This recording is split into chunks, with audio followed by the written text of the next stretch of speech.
Relax. He isn't supposed to call until 6 o'clock. And it's not 6 o'clock. You're right, Jim. You're right. But Now what do I do, Jim? Have you got all the clothes in? Yep. And close the lid and set the timer for about, 12 minutes. that's all very true. To a woman, the most important thing is how it looks. Yes, styling was important to Nancy, sure. You know, when a thing's engineered right, it's beautifully simple. Simple. That's exactly the point. Appliances? Why, it's the same with furniture, automobiles, houses, anything. If you want to make it easy to live with for a long time, it's got to be made simple. Simple and functional. That's all there is to styling. Well, at least that's what I always say. And, Mr. Danning, it is easier said than done. How do you go about styling a new automatic washer? As with engineering design, you begin long before the first washer ever goes into production. It is a process of patient deliberation over hundreds of styling ideas. Eventually, you get down to a half-dozen final selections and minute details of form, balance, color, and working requirements. Here, for instance, is a pleasing design. Good form, nice balance, deft use of color. But it was rejected. You'd have to raise a second lid to place your clothes in the tub. Here's another idea, equally attractive at first glance, but chrome trim, like seasoning in food, has narrow limits of tolerance. So, partly because of over-seasoning, and again because raising the whole top seemed unnecessarily cumbersome for women, another rejection.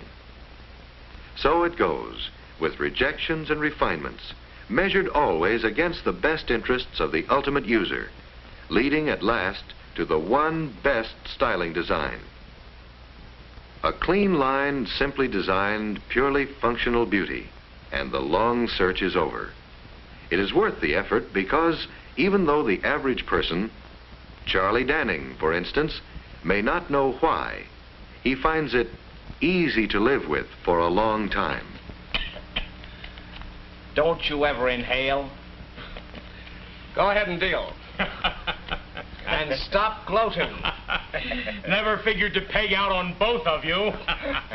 It won't happen again, I assure you. Wait a minute, Jim. Let this one be on me.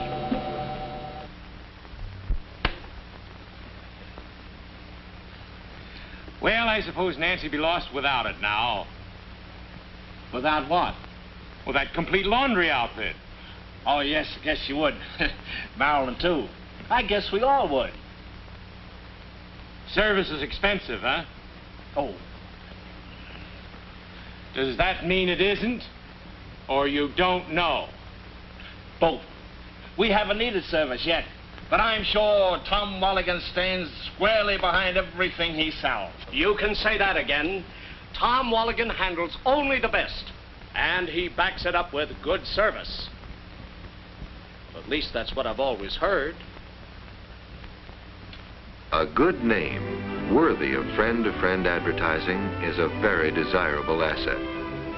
To be a permanent asset, it must stem directly from the manufacturer and be continuously built into the product. Without effort, it is not easily gained. Without constant vigilance, it is easily lost. At the plant in St. Joseph, Michigan, constant vigilance goes by a simpler name. They call it quality control, and it starts with incoming materials and extends throughout all plant operations.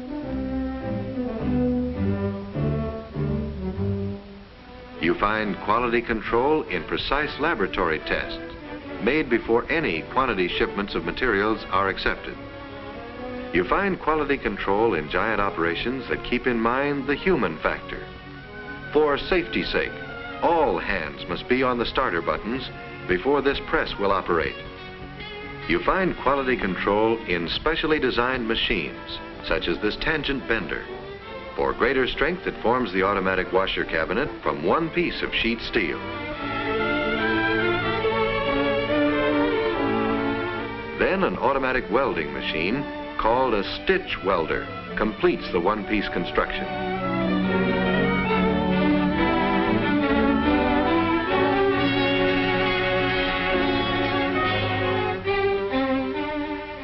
you find quality control in better ways to do such things as painting. These ingenious automatic paint sprayers lay on an incredibly smooth, even finish through electrical attraction, an entirely new principle. But most of all, you find quality control in specific checkpoints, not only at the finish stage, but at every step of the way. More than 10% of the workers here are quality control inspectors, and you find them checking every part of every machine. Every base plate assembly is checked to make sure the supporting studs are perfectly aligned.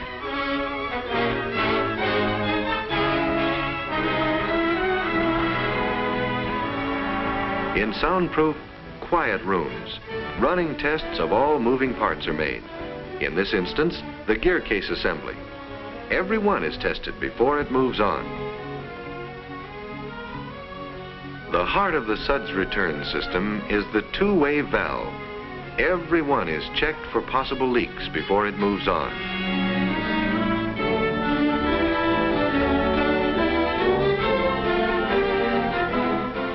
In other quiet rooms along the final assembly line, every completed machine gets final working tests before it is tagged satisfactory. And you'd think then they'd be satisfied. They're not. Every day, accepted machines are pulled off the lines.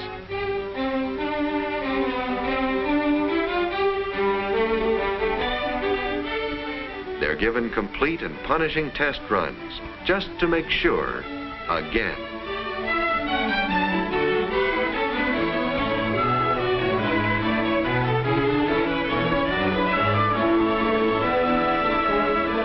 There's a good reason for all this concern with quality control.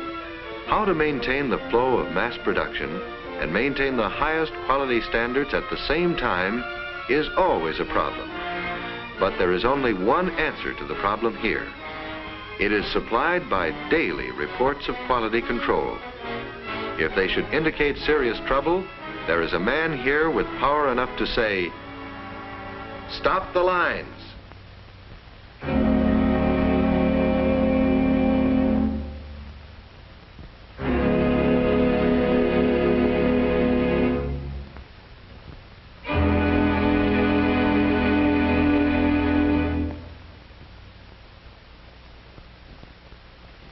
Actually, there has never had to be a stoppage of production such as this.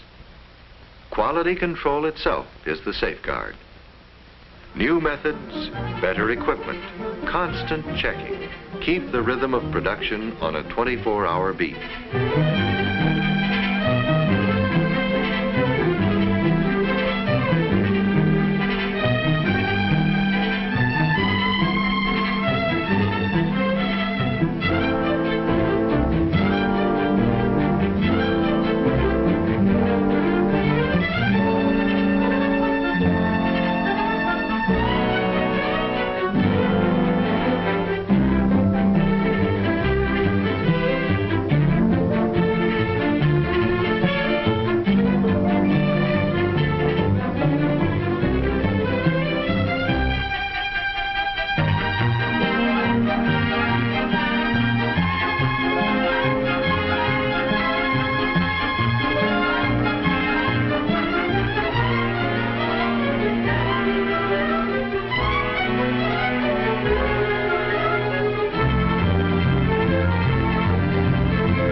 name, worthy of friend-to-friend advertising, is worth all the effort.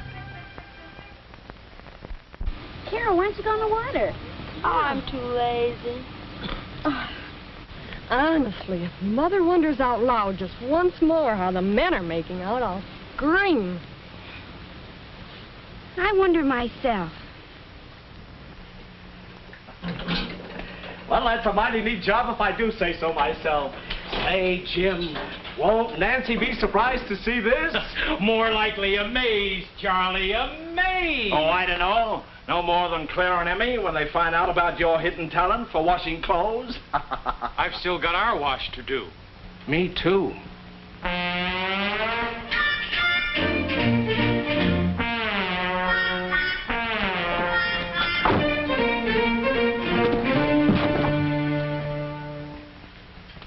Say, Charlie, I suppose Emmy, Yes, George, just like Clara, week after week.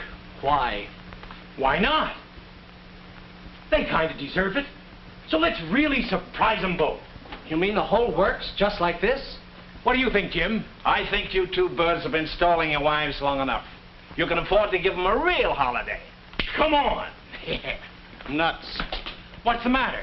Tom Walligan. Suppose he is still there. How do we know that he's prepared to deliver 2 complete laundries at this short notice? Well, why don't I call him? If he's still there, I'll explain the situation. Fine.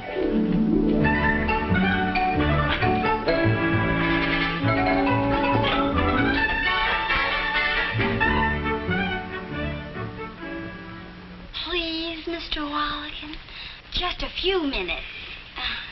Please. But, Miss Danning, I gotta close up now. I know you want to leave and everything, but Yeah, well, with my wife, I gotta have good reasons for missing dinner. I'm sure she will understand. Line's busy. Oh, that's too bad. Yeah. Yeah? Well. Hey, that means he's still there. Come on, Charlie. Keep calling Jim and tell him we're on the way. Okay, fellas. So you can see how important it is to us, Mr. Walligan. Yeah, well, I'm sure you girls had a very good idea there, but...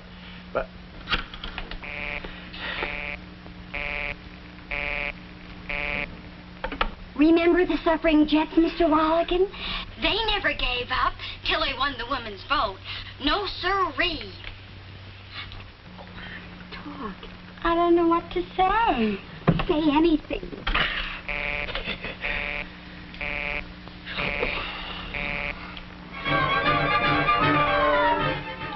The bougainvillea are... 2. My mother has a new trellis in our house.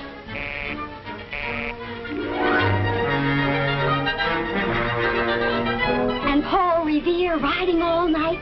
Up and down the countryside, shouting to the people. The British are coming. The British are coming, and...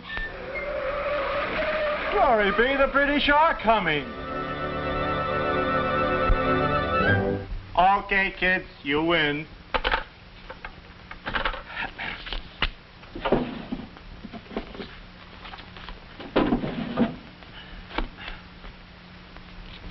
And none of us had the faintest idea. Clara and Emmy are simply delirious. Just imagine George and Charlie taking the notion just like that. Well, what is the matter? Oh, I was checking my theme at breakfast. Oh, yes.